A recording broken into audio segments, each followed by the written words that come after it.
तमिळनाडूच्या कुंभकोणम भागातल्या एका छोट्याशा अंधाऱ्या आणि शांत खोलीत एक मुलगा झोपण्याचा प्रयत्न करत आहे, पण त्याला झोपच येत नाही. तो इकडे तिकडे वळतो, डोळे घट्ट मिटतो, पण त्याच्या मनात सतत काहीतरी चालूच आहे. आकडे, पॅटर्न्स, प्रश्न, जणू त्याचा मेंदू कधी थांबतच नाही. शेवटी खूप वेळानंतर तो झोपतो आणि तेव्हाच त्याच्या आयुष्यातलं सगळ्यात गूढ आणि विचित्र स्वप्न सुरू होतं. त्या स्वप्नात त्याच्या समोर उभी असते देवी नामगिरी, तेजस्वी, शांत पण रहस्यमय. ती त्याच्याकडे पाहते आणि त्याच्याशी बोलायला लागते, पण ती साध्या भाषेत बोलत नव्हती. ती बोलते गणिताच्या भाषेत. आकडे, चिन्ह, सूत्र, इन्फिनिट सिरीज, जणू काही संपूर्ण विश्वाचं गुपित तिच्या शब्दातून त्याच्यासमोर उलगडतंय.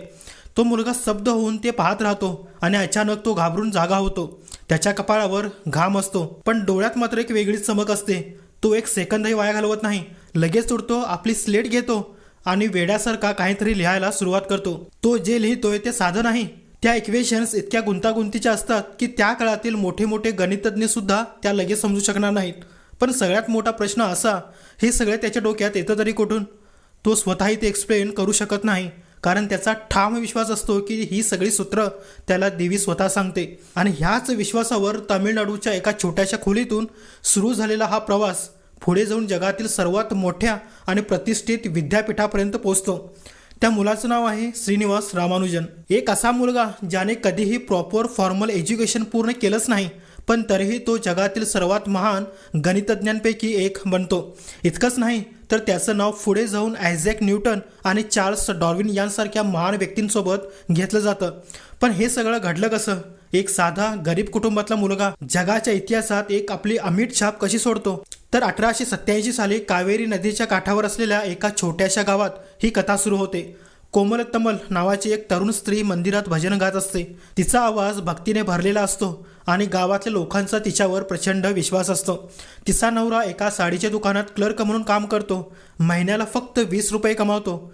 घर आर्थिकदृष्ट्या खूपच कमकुवत असतं, पण त्या घरात श्रद्धा, विश्वास आणि साधेपणा असतो.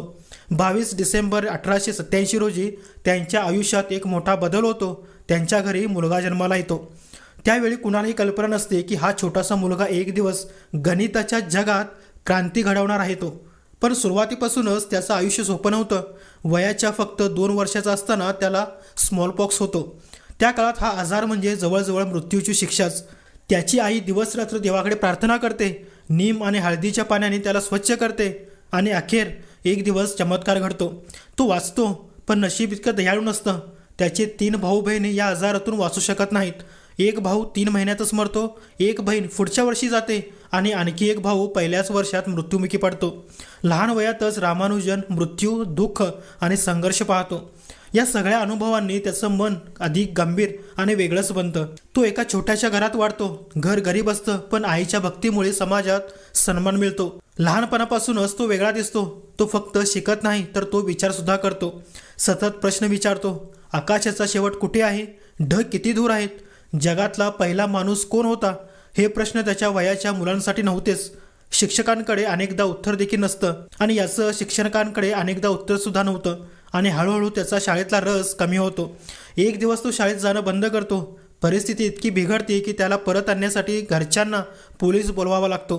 पण ह्याच गोष्टीतून एक गोष्ट स्पष्ट होते, हा मुलगा सामान्य नव्हताच. वयाच्या 10व्या वर्षी तो टाउन हायस्कूलमध्ये जातो आणि इथे त्याच्या आयुष्याला खरी दिशा मिळते.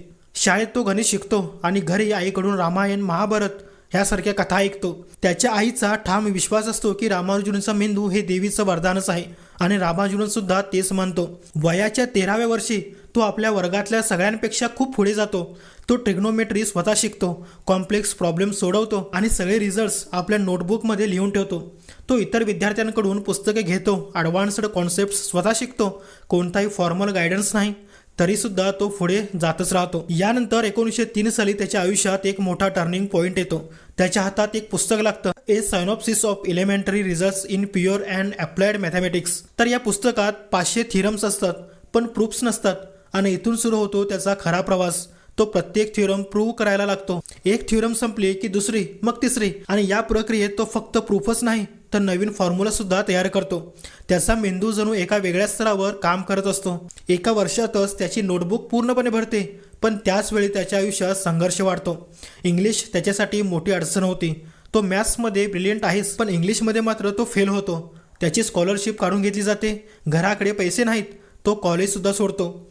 17व्या वर्षी घर सोडून तो पळून जातो. परत येतो, पुन्हा प्रयत्न करतो. पाचाइप्पा कॉलेजमध्ये ॲडमिशन घेतो, पण सायकोलॉजीमध्ये पुन्हा फेल होतो. पुन्हा प्रयत्न, पुन्हा अपयश. पण मॅथ्समध्ये तो अनबिटेबल असतो. तो एक्झाम फक्त 30 मिनिटातच पूर्ण करतो. यानंतर काही प्रोफेसर्स त्याची दखल घेतात, पण सोसायटी त्याला समजतच नाही. स्टुडंट्स म्हणतात तो फक्त इन्फिनिटीबद्दलच बोलतो. याचा आमच्या एक्झाममध्ये काय उपयोग? पण ह्याच गोष्टीतून एक गोष्ट स्पष्ट होते. रामानुजनचं थिंकिंग सामान्य माणसांसारखं नव्हतंच. आता त्याच्याकडे डिग्री नाही, स्टेबल जॉब नाही, पैसे नाहीत, फक्त नोटबुक्स आहेत, हजारो फॉर्म्युलाज, थ्योरीज आणि आयडियाज. पण कुणालाही त्याची किंमतच नाही. इन्स्टिट्यूशन्स त्याला रिजेक्ट करतात. तो ट्युशन देतो, पण त्यातून फारसा फायदा होतच नाही. 21व्या वर्षी त्याचं लग्न होतं जानकीसोबत, जी त्यावेळी फक्त 9 वर्षाची असते. यानंतर तो मद्रासला जातो काम शोधायला. मित्रांच्या मदतीवर जगतो आणि इथेच त्याच्या आयुष्यात एक मोठा टर्निंग पॉईंट येतो. व्ही रामस्वामी अय्यर आणि नंतर आर रामचंद्र राव हे त्याची प्रतिभा ओळखतात. ते त्याला आर्थिक मदत देखील करतात आणि सांगतात की तुझं काम अजून जपून ठेव. आणि ह्याच क्षणापासून रामानुजन पुन्हा पूर्ण ताकदीने गणितात बुडतो. 1911 साली त्याचा पहिला रिसर्च पेपर पब्लिश होतो बर्नौली नंबर्सवर. हळूहळू त्याचं नाव पसरायला लागतं. त्याला मद्रास पोर्ट ट्रस्टमध्ये जॉब मिळतो. आता त्याच्याकडे स्टॅबिलिटी आहे. पण तो इथे थांबत नाही, कारण त्याच्या मनात अजून मोठं स्वप्न होतं. 1913 मध्ये तो आपलं काम इंग्लंडला पाठवतो. कॅम्ब्रिजमध्ये G.H. हार्डी यांना त्याचं लेटर मिळतं. सुरुवातीला त्याला वाटतं की हा काहीतरी जोकच आहे, पण जसा जसा तो त्या इक्वेशन्स वाचतो तसा तसा तो थक्कच होतो. काही रिझल्ट्स त्याला ओळखीचे वाटतात, पण अनेक पूर्णपणे नवीन असतात. अशा गोष्टी ज्या युरोपमधल्या मोठमोठ्या गणितज्ञांनी सुद्धा कधी विचारल्या नव्हत्याच. हार्डी लगेच समजतो हा माणूस जिनियस आहे आणि इथूनच सुरू होतो इतिहास. हार्डी आणि रामानुजन हे दोन वेगळे जग. एक इन्स्टिट्यूशनवर चालणारा आणि दुसरा लॉजिक आणि प्रूफ्सवर विश्वास ठेवणारा.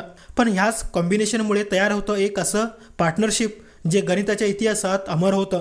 1914 मध्ये रामानुजन इंग्लंडला जातो. त्याच्यासाठी सगळं नवीनच असतं. थंडी, भाषा, कल्चर. त्याला अन्नाची समस्या होते कारण तो स्ट्रिक्ट व्हेजिटेरियन असतो. पण एक गोष्ट त्याला खूप आनंद देते. आता तो पूर्ण वेळ गणितात देऊ शकत होता. रोज सकाळी हार्डी आणि रामानुजन भेटतात. रामानुजन पेजेस भरून इक्वेशन्स लिहितो आणि हार्डी त्यामागचं लॉजिक शोधत राहतो. ही पार्टनरशिप इतकी पॉवरफुल असते की त्यांनी नंबर्स थिअरीमध्ये क्रांती घडवली. पार्टिशन फंक्शन्स, इन्फिनिट सिरीज यामध्ये त्यांनी अशा गोष्टी केल्या ज्या त्या काळात अशक्यच वाटत होत्या. यानंतर कॅम्ब्रिज युनिव्हर्सिटीने त्याला डिग्री दिली. जो माणूस इंडियामध्ये फेल झाला होता तो कॅम्ब्रिजमध्ये ग्रॅज्युएट बनतो. पण सक्सेसच्या मागे ट्रॅजेडी देखील लपलेली असते. फर्स्ट वर्ल्ड वॉर सुरू होते. अन्नाची कमतरता लागते. रामानुजन व्हेजिटेरियन असल्यामुळे त्याला नीट खाणं मिळत नाही. तो स्वतः भात आणि डाळ बनवतो. थंडीमध्येही तो लेदर कपडे घालतच नाही. हळूहळू त्याचं शरीर कमजोर होतं. हार्डी त्याला डॉक्टरकडे जायला सांगतो, पण रामानुजन त्यांना म्हणतो की माझं काम जास्त महत्त्वाचं आहे. 1917 मध्ये त्यांची तब्येत खूपच खराब होते. त्यांच्या मदतीने रॉयल सोसायटी ऑफ लंडन त्याला फेलो बनवतं. तो पहिला भारतीय बनतो ज्याला हा सन्मान मिळतो. आता त्याचं नाव न्यूटन आणि डार्विन यासारख्या महान व्यक्तींसोबत घेतलं जातं. पण हे यश त्याच्या शरीरासाठी खूपच उशिरा येतं. 1919 मध्ये तो भारतात परततो. शरीर पूर्णपणे कमजोर असतं, पण मेंदू अजूनही तितकाच तेजस्वी असतो. तो शेवटपर्यंत फॉर्म्युलाज लिहितच राहतो, नवीन आयडियाज शोधत राहतो आणि मग 26 एप्रिल 1920 फक्त 32 वर्षाचा असताना तो हे जग सोडून जातो. पण इथेच त्याची कथा संपत नाही. त्याच्या नोटबुक्स आजही जिवंत आहेत. त्याच्या फॉर्म्युलाजवर आजही रिसर्च चालू आहे. त्याच्या आयडियाज अजूनही नवीन डिस्कवरीज करत आहेत. एक असा माणूस ज्याच्याकडे डिग्री नव्हती पण विजन होतं. एक असा माणूस ज्याने नंबर्समध्ये देव पाहिला आणि देवात नंबर्स पाहिले. श्रीनिवास रामानुजन हा फक्त गणितज्ञ नव्हता, तो एक रहस्य होता, एक प्रेरणा होता आणि अनंताला स्पर्श करणारा एक जिवंत चमत्कार होता.